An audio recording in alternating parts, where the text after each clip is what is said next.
시편 3편 1절부터 4절입니다. 3편의 제목이 다윗이 자기 아들 압살롬을 피해 도망할 때 지은 시 이렇게 나옵니다. 우리 1절부터 함께 읽겠습니다. 시작. 주여, 나를 괴롭히는 자들이 어찌 그리 많게 되었나이까. 나를 치려고 일어나는 자들이 많나이다.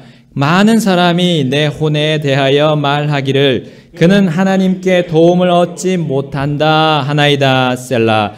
그러나 오 주여, 주는 나의 방패시요 나의 영광이시요 나의 머리를 드시는 이시니이다. 내가 내 목소리로 주께 부르짖음에 그분께서 자신의 거룩한 산에서 내 말을 들으셨도다. 셀라. 아멘. 기도하시겠습니다. 하나님 아버지, 저희들에게 주신 이 말씀, 저희들 이 시간 마음속에 깊이 새길 수 있도록 주님 도와주옵소서. 하나님의 성령님께서 저희들에게 알려주시고 또 깨닫게 해주시기를 기도합니다. 주님, 이 주님의 말씀이 자유로운 행로를 가지고 영광스럽게 되도록 주님 이 시간을 들어 사용해 주옵소서. 예수님의 이름으로 기도드립니다. 아멘. 앉으시겠습니다. 이 시편은 다윗이 썼는데요. 그의 아들 압살롬이라는 그 아들이 이 아버지의 그 왕위를 빼앗으려고 했을 때 다윗은 도망을 갔습니다. 피했습니다. 그때 지었던 이 다윗의 시였습니다. 자, 이것을 이제 이 압살롬이 왜 그 아버지를 배반하면서까지 이렇게 했는지 우리 그 배경을 좀 알아야겠어요. 그래서 그 배경을 한번 보겠습니다. 여러분, 다윗은 여느 아버지들과 같습니다. 아버지는 어떻습니까? 아들, 그 자녀들, 자녀들에게 대해서 사랑하는 마음을 가지고 있어요. 어찌든지 사랑한 그런 마음을 버릴 수가 없습니다. 자, 우리 다윗의 아들들을 다윗은 어떻게 세웠습니까? 바로 우두머리 7위자로 그 아들들 다 그렇게 세웠어요. 그런데요, 이 압살롬만큼은 그렇게 할 수가 없었어요. 왜 그랬습니까?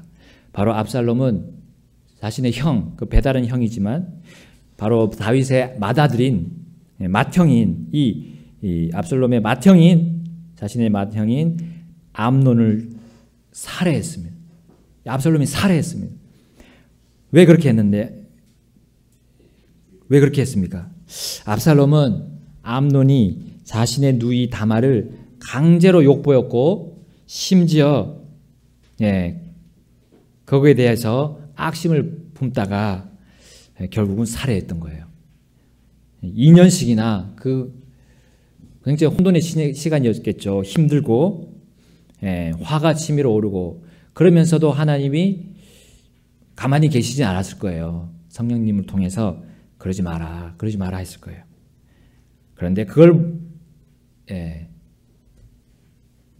성령님을 무시하고 그는 자신의 그 악한 마음을 표현하고 표출했던 거예요. 자, 아버지는 이 사건이 터졌을 때 벌써 암논이, 자신의 맏아들인 암논이 자신의 누이 다말을 범했을 때 그때 진노했습니다. 진노했지만 이스라엘 전체를 통치하는 그 왕의 입장에서 더 큰 문제를 만들지 않기 위해 2년을 참았어요. 그 2년 동안 참았습니다. 큰 벌을 또 내릴 수도 있었지만 또 그렇게 하진 않았어요.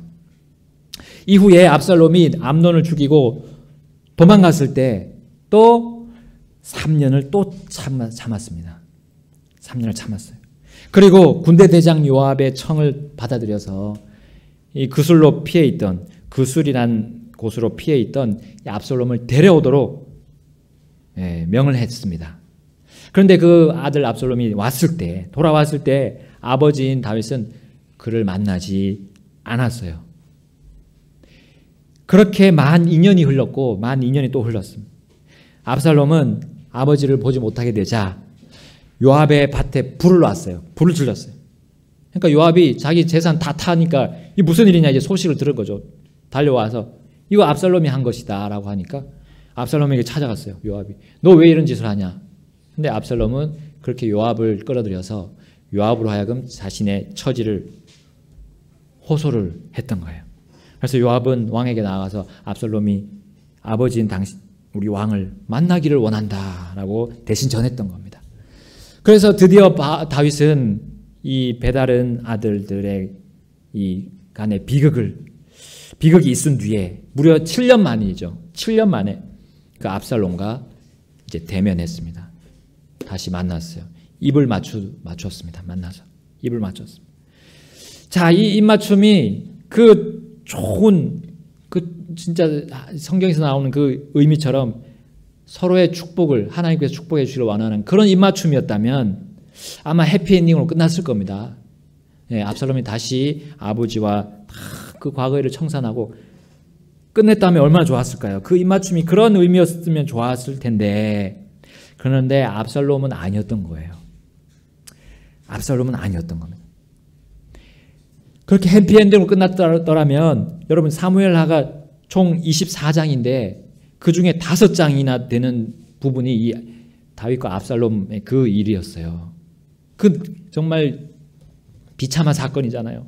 도망가고 또 싸움은 그런 전쟁의 그 내전의 모습이 이 15장부터 19장까지 5장인 할애에서 하나님이 보여주고 계시는데, 그 해피엔딩이었으면 다른 내용이 기록되었거나 아니면 줄어들었을 거예요. 사무엘기하 24장에서 한 19장으로 이렇게 줄어들었을 겁니다. 그러나 거기는 참담한 모습들을 우리가 5장을 통해서 볼 수 있습니다. 자, 사무엘하 15장을 우리 가서 보게 되면 아버지 다윗과 7년 만에 만난 압살롬의 행동이 바뀌었습니다. 그 전까지는 항상 숨어 지냈어요. 이 압살롬은 자기가 한 일이 나쁜 건 알았어요. 자기가 악한 일을 했기 때문에, 악한 마음을 품고 악한 일을 했기 때문에 그는 그렇게 삶을 보냈지만, 이제 아버지가 자기를 받아준 것처럼 생각하면서, 그리고 이제 다른 사람들 눈에도, 이스라엘 다른 백성들이나 신하들의 눈에도 이제 뭐 용서해줬다고는 안 나오잖아요. 근데 용서받은 걸로 다 해결되고 자기의 지위까지도, 그 우두머리 치리자에 대한 지위까지도 회복된 걸로 그렇게 이 압살롬이 받아들인 것 같아요. 그래서 이제 그 다음부터 어떤 삶을 삽니까? 외향적인 삶을 사는데 그전까지 내향적인 삶을 살다가 이제 도전적이다 못해 공격적으로 그런 삶을 살고 있습니다. 15장 1절로 우리 다 같이 가보겠습니다. 사무엘하 15장 1절 보니까요, 이 일 뒤에 이제 압살롬이 다윗과 만난 그 일 뒤에 압살롬이 자기를 위하여 병거와 말들과 자기 앞에 달려갈 자 50명을 예배하니라. 자, 이게 뭡니까? 친위대를 뒀어요. 친위대는 우리 최고 권력자만이 둘 수 있는 거 아닙니까? 왕의 그런 별동부대라고 할 수 있잖아요. 이뿐만이 아니었습니다. 자, 다윗에게 재판을 청하러 오는 사람들을 만나서 왕에게 가지 못하게 하고 자기가 거기 중간에서 그들의 마음을 도둑질했어요. 마음을 도둑질하기 시작했어요. 자, 2절부터 나옵니다. 우리 다 같이 2절부터 읽겠습니다. 시작. 압살롬이 일찍 일어나 성문길 옆에 서서 어떤 사람이든지 분쟁거리가 있어 왕에게 재판을 청하러 올 때에 그 사람을 불러 이르되 너는 어두운 도시 출신이냐 하여 그가 말하기를 당신의 종은 이스라엘 지파들 중에 하나에 속하나이다 하면 압살롬이 그에게 이르기를 보라, 내 일들이 선하고 바르다마는 내 말을 들을 사람을 왕께서 임명하지 아니하셨다 하고, 압살롬이 또 이르기를 내가 이 땅에서 재판관이 되어 청원이나 사정을 있는 모든 사람이 내게로 올 때에 내가 그에게 정의를 베풀면 얼마나 좋을까 하고, 어떤 사람이라도 그에게 가까이 와서 경의를 표하려 하면 그가 자기 손을 내밀어 그 사람을 붙들고 그에게 입을 맞추니라. 자, 6절 제가 읽겠습니다. 왕에게 재판을 청하러 오는 온 이스라엘에게 압살롬이 이런 식으로 행하여 이처럼 이스라엘 사람들의 마음을 도둑질하니라. 자, 보십시오. 재판관이 되어 모든 사람이 내게로 올 때에 자기가 선정을 베풀고 정의를 베풀면 얼마나 좋을까. 재판관은 하나님이 세우신 재판관이 여전히 있는데도 자, 이렇게 백성들의 마음을 도둑질하고, 물론 신하들과도 아주 가깝게 지냈겠죠. 자, 그리고 몇 년이 지났을까요? 성경에는 정확히 나오지 않지만 그렇게 오랜 시간이 지나지 않았으면 우리는 이 압살롬이 어떤 평가를 받았는지를 보면 알 수 있어요. 그가 아주 작업을 신속하고 빠르게 했을 겁니다. 몇 년 지나지 않아서 그의 수하들이 많이 늘게 되었습니다. 자, 그 이유가 사무엘하 14장 26절을 보면 알 수 있는데요. 한번 제가 보겠습니다. 읽겠습니다. 그러나 온 이스라엘 안에 압살롬 같이 아름다움으로 인해 그렇게 크게 칭찬받는 자가 없었더라. 그는 발바닥부터 정수리까지 흠이 없더라. 흠이 없었다 했어요. 어느 사람이 봐도 이야, 이 압살롬은 정말 출중한 우리의 이스라엘을 빛낼 인재다라고 했던 거예요. 어떤 다른 아들들보다, 왕의 아들, 다윗의 아들들보다 최고였다는 거예요. 최고. 압살롬은 공과 사를 잘 구분하고, 공과 사를 구분할 줄 알고 자기 관리도 잘 했을 겁니다. 철저하게 잘했고, 그 다음에 왕의 아들들은 특별한 교육이 들어가잖아요. 특별 왕의 교육. 자, 그 모든 교육과 훈련에 잘 적응하면서 훌륭하게 수행했어요. 수행하고 결국은 이제 솔로몬이 아니었다면 그는 차기 왕으로 당연히 책봉이 되었을 거예요. 그러나 압살롬은 사람의 기준 위에 있는 하나님의 최종 유일한 기준에는 미치지 못했던 겁니다. 물론 암논이 자신의 그 처녀 누이를 겁탈한 것은 큰 죄였지만 거기에 맞대서 의도를 가지고 살인을 계획하고 보복한 거, 이거는 더 큰 죄였어요. 더 크나큰 죄였습니다. 그러므로 아버지 다윗은 아들 압살롬을 사랑했지만 아들로서 사랑했지만 이제 이 가정들이 모이고 지파들이 모인 거, 이게 그 이스라엘 국가잖아요. 나라잖아요. 그 국가 전체 일을 위해서 그는 가정에 있는 자식을 어쩔 수 없이 세울 수가 없었던 겁니다. 우두머리 치리자로 앉힐 수가 없었던 거예요. 더불어 차기 왕은 밧세바를 통해서 얻은 솔로몬으로 이미 결정이 난 상황이었습니다. 하나님이 그렇게 세우라고 하셨어요. 이걸 몰랐을까요? 이게 압살롬이 이 사실들을 몰랐을까요? 하나님의 법도 있고 하나님이 세우신 계획도 있고요. 모든 정황과 사실들을 압살롬이 왜 몰랐을까요? 잘 알고 있었습니다. 그런데 그는 다윗이 즉위한 지 40년째가 되었을 때 아버지께 매우 당당하게 나가서 이렇게 말씀드리고 있습니다. 사무엘하 15장 7절 보겠습니다. 사무엘 15장 7절. 자, 같이 읽겠습니다. 7절, 8절, 9절 시작. 40년 뒤에 압살롬이 왕에게 이르되 내가 주께 서원한 것이 있사오니 원하건대 내가 가서 헤브론에서 내 서원을 갚게 하소서. 왕의 종이 시리아의 그술에 머물렀을 때에 서원하여 말하기를 만일 주께서 참으로 나를 예루살렘으로 다시 데려가시면 내가 주를 섬기리다 하였나이다 하매 왕이 그에게 이르되 평안히 가라 하니 이에 그가 일어나 헤브론으로 가니라. 자, 우리 압살롬이 왕에게 어떻게 얘기해요?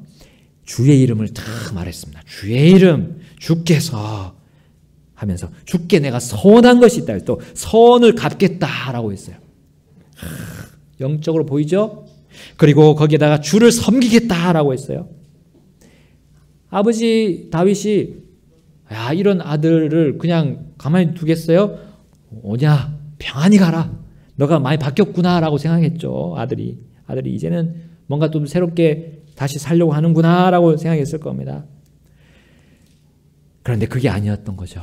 자, 10절 말씀 보겠습니다. 그러나, 여기 그러나 나죠. 반대죠. 우리의 생각과 그 왕의 생각과는 다릅니다. 압살롬이 정탐꾼들을 이스라엘의 모든 지파들에 두루 보내어 이르되 너희는 나팔 소리를 듣거든 곧 말하기를 압살롬이 헤브론에서 통치한다 하라 아니라. 압살롬은 맏형을 의도적으로 살해했고요. 의도적으로 왕위까지 찬탈하려 했습니다. 왜 압살롬은 그 자기를 사랑하는, 정말 사랑을 끔찍이 사랑하는 아버지를 배반하고 속이기까지 하면서 그는 악의 구렁텅이로 향했을까요? 왜 그랬을까요? 그는 성령님 앞에서 이런 변명을 하지 않았을까 생각합니다. 왜 아버지는 그 몹쓸 아들인 암논을 가만히 두고 보셨습니까? 2년이나 그 악독한 성폭행자 암논에게 중형을 내리시지 않고 벌하시지 않으셨습니까? 내가 암논을 처단하고 그술로 피했을 때 왜 나를 3년 동안이나 버려두셨습니까? 이후에 나를 예루살렘으로 오라 해놓고 나와 인사도 하지 않으시고 또 2년이나 나를 버려두셨습니까? 아버지는 도대체 나를 위해 뭘 하셨습니까? 그리고 내 누이 다말을 위해서 뭘 하셨습니까? 라고 그는 변명하면서 자신의 그 악독한 마음을 계속 가져갔다는 거예요. 그가 의도적으로 살인한 뒤에 그냥 조용히 그는 살아야 했습니다. 하나님께 긍휼을 구하면서 그냥 머리를 조아리면서 그렇게 살아야 했어요. 그런데 그렇게 살아도 모자랄 사람이 이제는 왕을 세우는 그 권한까지, 하나님의 권한에 그는 손을 댔던 겁니다. 모든 권력이 하나님이 주신 거잖아요. 하나님이 주신 건데 그는 그걸 받아들여야 했는데 완전히 하나님 앞에 반역과 반항심을 가지고 스스로 그렇게 나쁜 악한 결정을 내리고 말았습니다. 결국 그는 하나님께서 계획하시고 정하신 악한 자들의 그 심판 자리 속으로 스스로 들어갔어요. 스스로. 자기 발로 그냥 들어갔어요. 마치 우리 지금 파라오의 모습을 보잖아요. 파라오. 강팍했던 그 파라오의 그 마음을 가지고 그는 그 마음을 계속 품고 하나님이 내리시는 그 재앙의 자리로 스스로 걸어 들어갔던 겁니다. 그래서 그 아버지 다윗의 아버지이신 모든 아버지들의 아버지 하나님을 대항했던 겁니다. 이에 반해서 이 아들에 반해서 아버지인 다윗은 압살롬에 대해서 어떤 생각을 했을까요? 성경에도 언급하고 있습니다. 우리 사무엘하 13장에 언급하고 있어요. 13장.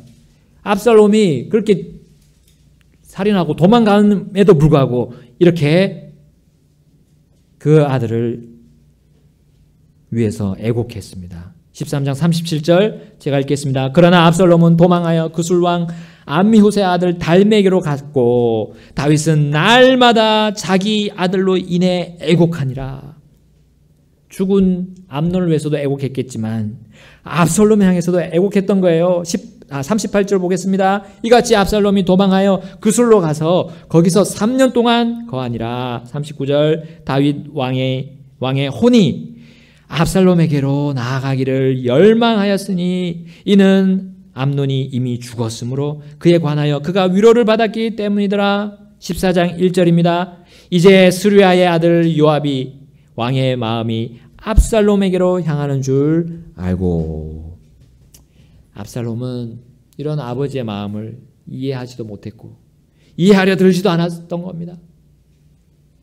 때로는 우리 가족까지 희생해야 할 그런 왕의 입장인데 그런 왕 아버지의 그런 모습을 미워하고 거부했던 겁니다.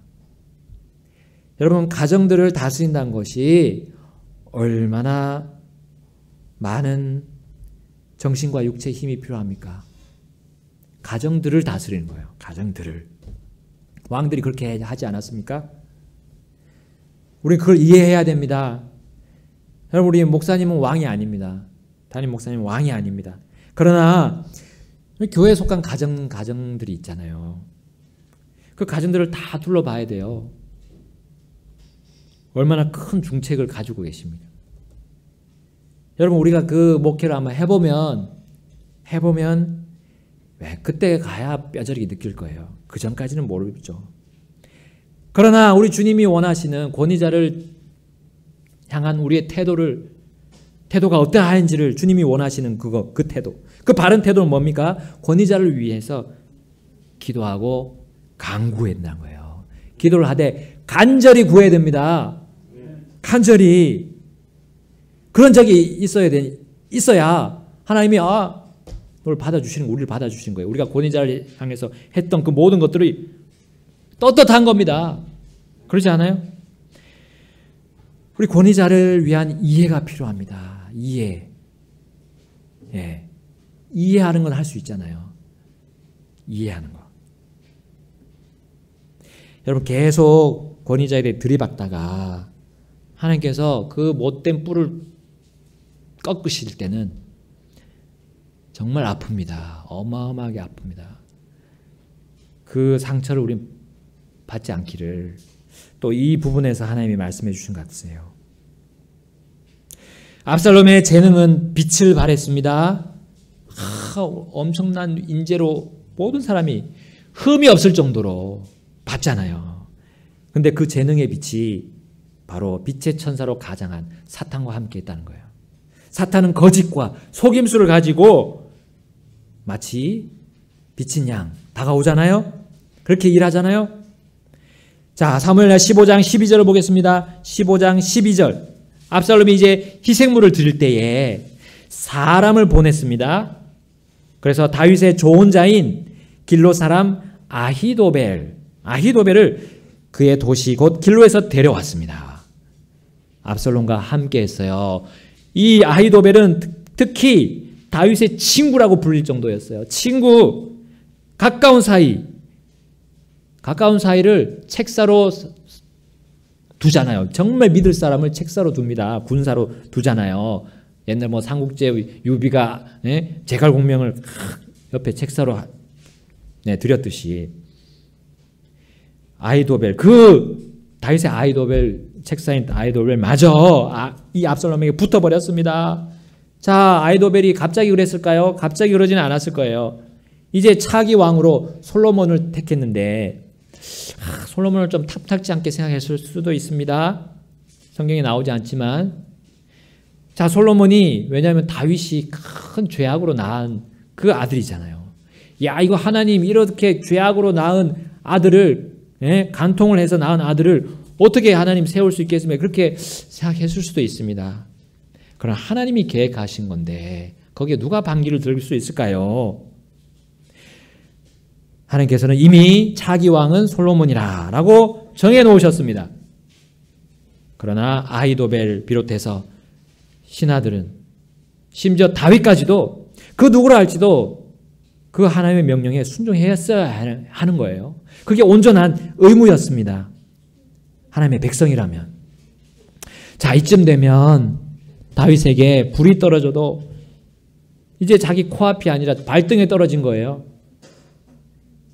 모든 이제 한 200명이 되는 신하들이 압살롬에게 붙었고요. 그 중에 또 많은 또 신하들은 자기들이 왜 거기 와 있는지 몰랐다고 저기 본문에 나오고 있습니다. 사무엘하 15장. 근데 어쨌든 간에 자꾸 사람들이 붙어서 어떻게 됐습니까?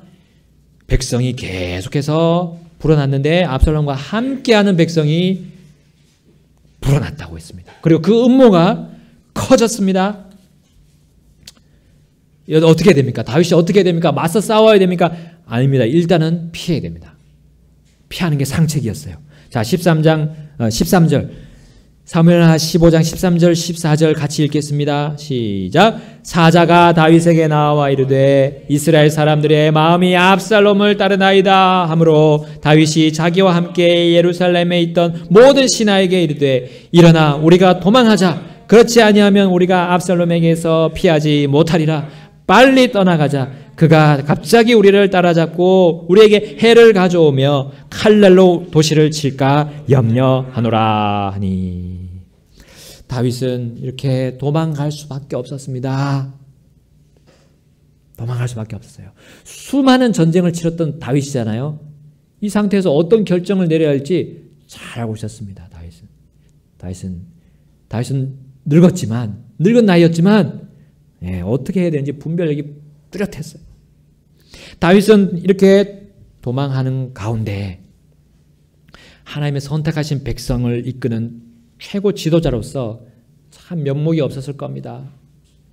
하나님과 자신에게 불충하고 불효하는 그 아들 압살롬 때문에 이 나라 전체가 순식간에 흔들렸고 이것이 신하들과 백성들에게 얼마나 큰 혼란을 주고 피해를 주었는지 그걸 생각할 때 얼마나 괴로웠을까요?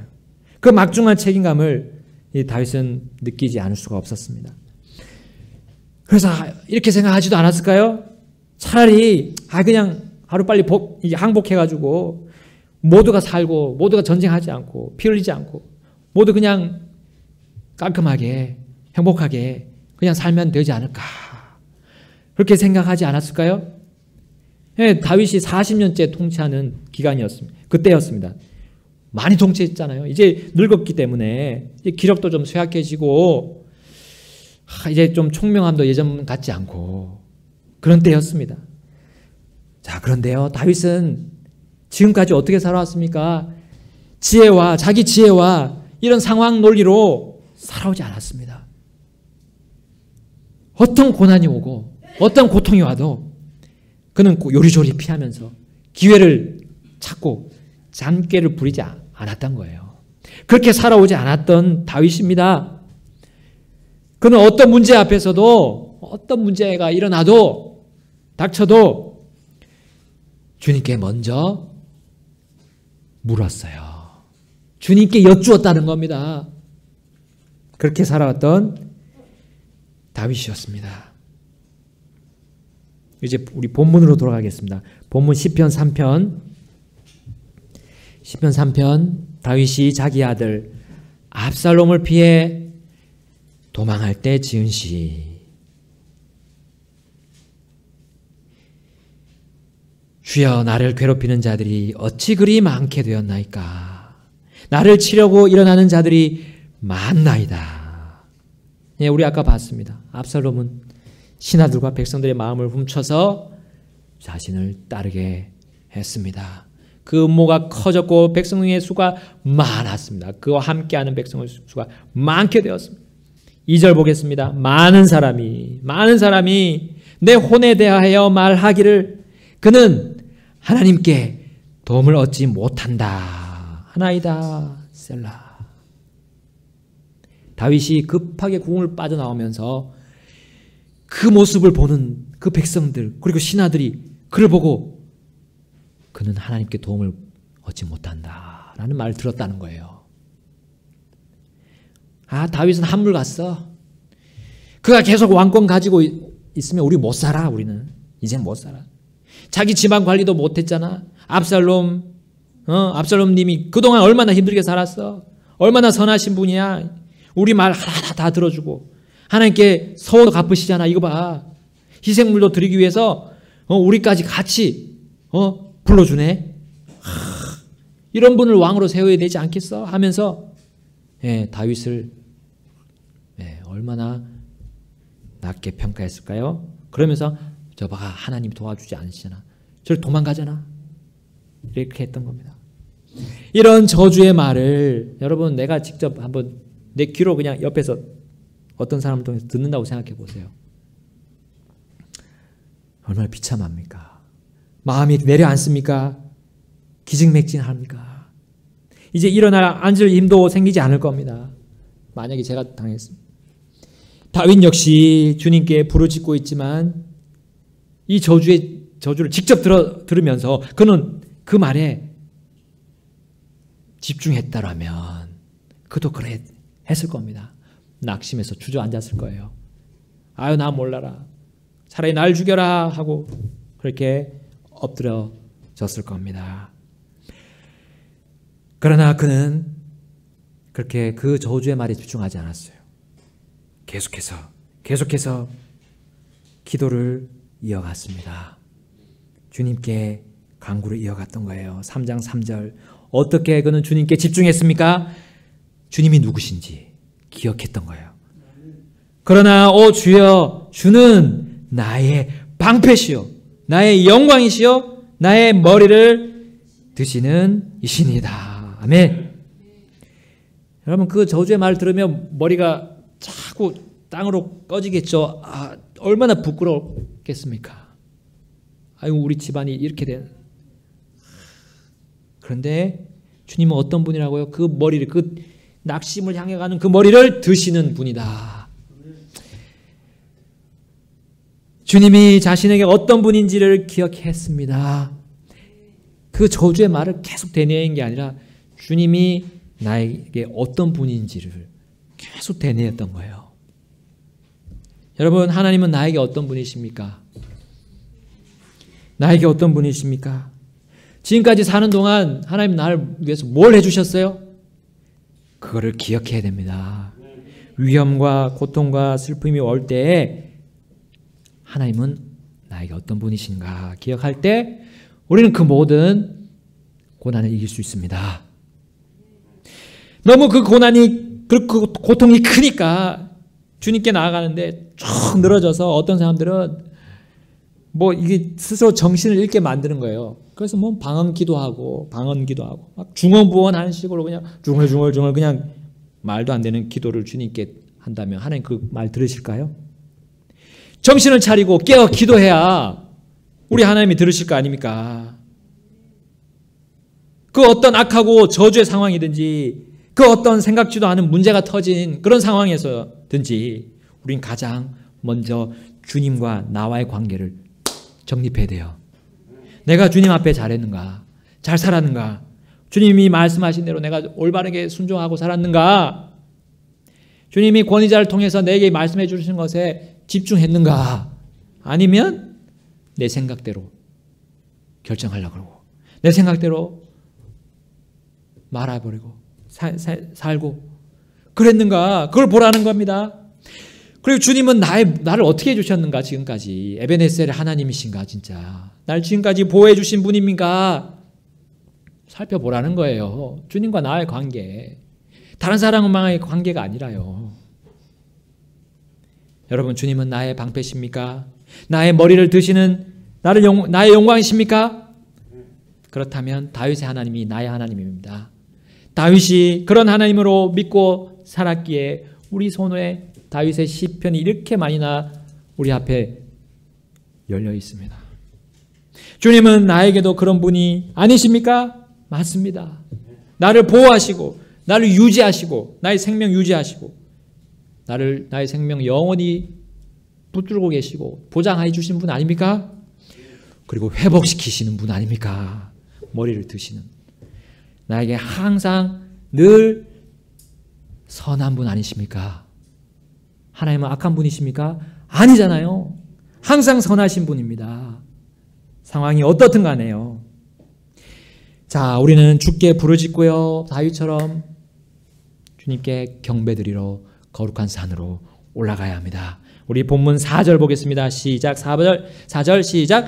내가 내 목소리로 주께 부르짖음에 그분께서 자신의 거룩한 산에서 내 말을 들으셨도다. 셀라. 아멘. 그 거룩한 산이 어디입니까?